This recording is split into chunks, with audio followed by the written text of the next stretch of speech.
দেখো বন্ধুরা, আমরা মাঠে কাজ করতে এসেছি, রাজমিস্ত্রি কাজ। তো একবারে বিশাল ফাঁকা মাঠ, এদিকে 1-8 কিলোমিটার কোনো ঘর বাড়ি নাইখো।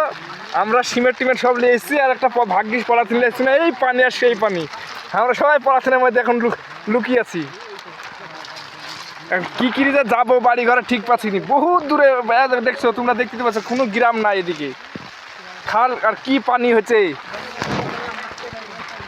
খুব বিপদের মধ্যে আছি, তোমরা কেউ আমাদেরকে উদ্ধার করতে আসো।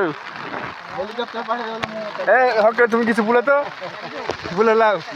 হেলিকপ্টার পাঠাতে বললো। হ্যাঁ সাদ্দাম, কিছু বলবা নাকি? আর কি বলবো, খুব বিপদ আছে তো। লাও তো কিছু বললো।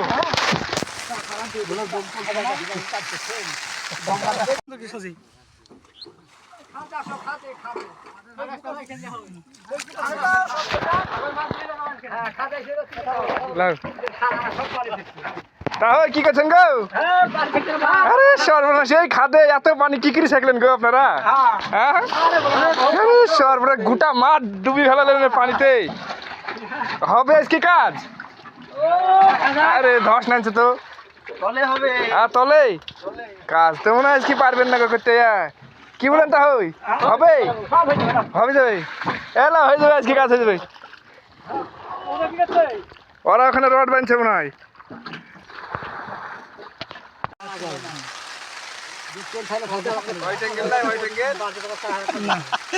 মামা মামুটা আগে ঠিক তো কাটি দেবে।